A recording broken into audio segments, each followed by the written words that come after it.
भादों का महीना था, एकदम घुपकाली अंधियारी रात। रह रहकर हवा का तेज झोंका आ जाता था और आकाश में रह रहकर बिजली भी चमक जाती थी। रमेसर काका अपने घर से दूर घोठे पर मढ़ई में लेटे हुए थे। रमेसर काका का घोठा गांव से थोड़ा दूर एक गढ़ी यानी कि तालाब के किनारे था। गढ़ी बहुत बड़ी तो नहीं थी, पर बरसात में लबालब पूरी भर जाती थी और इसमें इतने घास फूस जम आते थे कि डरावनी जगह लगने लगती थी। इसी गढ़ी के किनारे लगभग 5-7 मोटे मोटे आम के पेड़ थे, जिसके नीचे दिन में चरवाहे गोटी या चिक्का कबड्डी खेला करते थे और मजदूर या गांव का कोई व्यक्ति जो खेत घूमने या खाद पानी डालने गया होता था तो वो भी आराम फरमाता था। धीरे धीरे रात ढल रही थी, पर हवा का तेज झोंका जो अब आंधी का रूप ले लिया था, आम के पेड़ों के डालियों की टकराहट की डरावनी आवाज से उस भयंकर रात में रमेसर काका की मड़ई में बंधी भैंस भी डर रही थी और भैंस डरी सहमी हुई रमेसर काका की बंस खटिया से चिपक कर खड़िए हो गई थी। रमेसर काका अचानक सोए सोए ही हट हट की रट लगाने लगे, पर भैंस अपनी जगह से बिना टस से मस हुए डरी हुई हटने का नाम नहीं ले रही थी। रमेसर काका उठकर बैठ गए और बैठे बैठे ही भैंस के पेट पर हाथ फेरने लगे। भैंस भी अपनापन पाकर रमेसर काका से और सटकर खड़ी हो गई। रमेसर काका को लगा कि शायद भैंस को मच्छर लग रहे हैं, इसलिए बैठ नहीं रही है और बार बार पूंछ से शरीर को झाड़ रही है। खड़े हो गए और मढ़ई के दरवाजे पर रखे धुंहर है वो मवेशियों को मच्छर आदि से बचाने के लिए जलाई हुई आग, जिसमें से धुआं निकलकर फैलता है और उससे मच्छर आदि भाग जाते हैं, उस पर थोड़ा घास फूस रखकर मुंह से फूंकने लगे।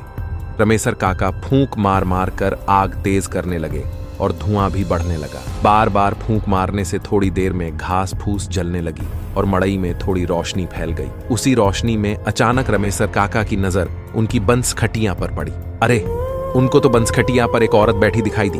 उसे देखते ही उनके पूरे शरीर में बिजली कौंध गई और इसके साथ ही आकाश में भी बिजली खड़की और एक तेज रोशनी हुई। रमेसर काका डरने वालों में से तो नहीं थे, पर पता नहीं क्यों उनको आज थोड़ा डर का आभास हुआ। लेकिन उन्होंने हिम्मत करके आग को और तेज किया और उस पर सूखा पुआल रखकर पूरा अंजोर कर दिया। अब उस पुआल के अंजोर में वह महिला साफ दिखाई दे रही थी। अब रमेसर काका उस अंजोर में उस औरत को अच्छी तरह से देख सकते थे। रमेसर काका ने धुरहे के पास बैठे बैठे ही जोर की हाँक लगाकर पूछा, कौन है वहां? पर उधर से कोई भी जवाब न पाकर वे सन्न रह गए। उनकी समझ में कुछ नहीं आ रहा था कि अब क्या करना है। वे मन ही मन कुछ बुदबुदाए और उठकर खड़े हो गए। उनके पैर न अपनी खाट की ओर बढ़ रहे थे और ना ही मड़ई के बाहर ही जा रहे थे। अचानक खाट पर बैठी महिला अट्टहास करने लगी। उसकी तेज भयंकर डरावनी हंसी ने उस अंधेरी काली रात को और भी भयावह बना दिया। पर अब रमेसर काका सजग हो चुके थे। अब उन्होंने सोच लिया था कि डरना नहीं है, क्योंकि अगर डरा तो मरा। रमेसर काका अब तनकर खड़े हो गए थे। उन्होंने मड़ई के कोने में रखी लाठी को अपने हाथ में ले लिया था। वे फिर से बोल पड़े, कौन हो तुम? तुमको क्या लगता है मैं तुमसे डर रहा हूं? कतई नहीं। इतना कहते ही रमेसर काका भी हाँ हाँ हाँ करने लगे। पर सच्चाई ये थी कि रमेसर काका अंदर से पूरी तरह डरे हुए थे।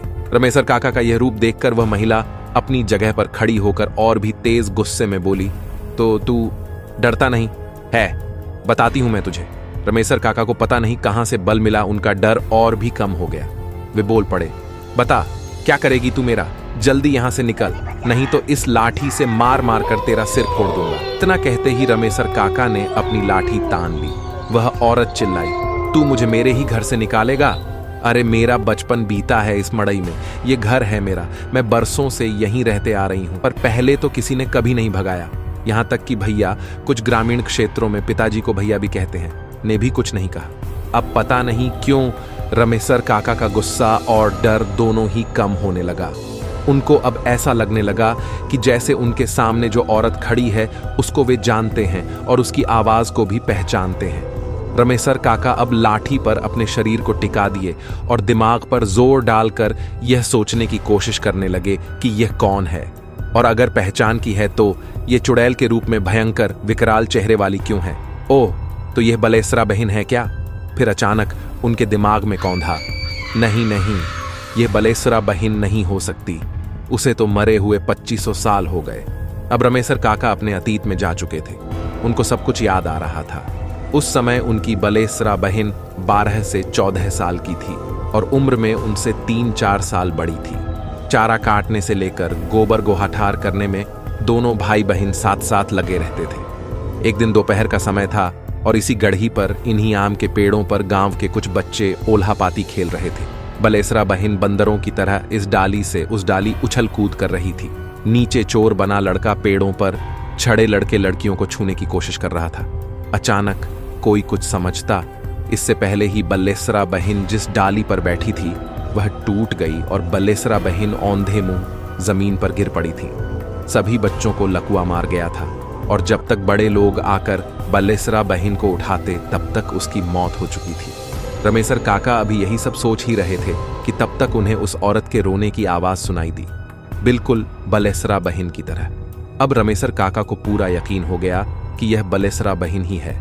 रमेसर काका अब ये भूल चुके थे कि उनकी बहन मर चुकी है। वे दौड़कर खाट के पास गए और बलेसरा बहन को अंकवार में पकड़कर रोने लगे। उन्हें कुछ भी सुध बुद्ध नहीं था। सुबह हो चुकी थी और वे अभी भी रोए जा रहे थे। तभी उधर कुछ लोग कुछ काम से आए थे और उन्हें रमेसर काका के रोने की आवाज सुनाई दी। उन्होंने मड़ई में झांक कर देखा तो रमेसर काका एक औरत को अंकवारी में पकड़कर रो रहे थे। उस औरत को देखते ही ये सभी लोग भी सन्न रह गए, क्योंकि वह वास्तव में बलेसरा ही थी, जो बहुत समय पहले भगवान को प्यारी हो गई थी। धीरे धीरे यह बात पूरे गांव में आग की तरह फैल गई और उस गढ़ी पर भीड़ लग गई। गांव के बुजुर्ग पंडित जी ने कहा कि दरअसल बलेसरा जब मरी थी तो वह बच्ची नहीं थी। उसकी अंतिम क्रिया करनी चाहिए थी, पर उसे बच्ची समझकर केवल दफना दिया गया था और अंतिम क्रिया नहीं किया गया था। उसकी आत्मा भटक रही है। लोग अभी आपस में बात कर ही रहे थे, तभी रमेसर काका बलेसरा बहन के साथ मड़ई से बाहर निकले। बलेसरा गांव के लोगों को इकट्ठा देखकर फूट फूट कर रोने लगी। सब लोग उसे समझा रहे थे, पर दूर से ही। रमेसर काका के अलावा किसी की भी हिम्मत नहीं हो रही थी कि वह बलेसरा के पास जाए। अचानक बलेसरा बोल पड़ी, हाँ, यह सही है कि मैं मर चुकी हूं, पर मुझसे डरने की जरूरत नहीं है। मैं इसी गांव की बेटी हूं, पर आज तक भटक रही हूं।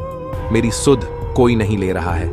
मैं इस गढ़ी पर रहकर अन्य भूत प्रेतों से अपने गांव के लोगों की रक्षा करती हूं। मैं नहीं चाहती हूं कि इस गढ़ी पर, इन आम के पेड़ों पर अगर कोई गांव का लड़का या लड़की ओल्हा पाती खेले तो उसे किसी भूत का कोप भाजन बनना पड़े।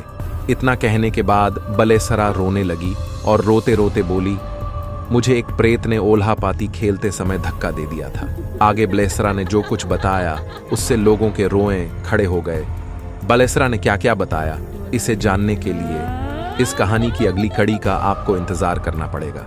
आखिर वो प्रेत कौन था जिसने बलेसरा को धक्का दिया था? इन भूत प्रेतों की दुनिया कैसी है? यह सब जानने के लिए इस कहानी की अगली कड़ी को सुनना न भूलें।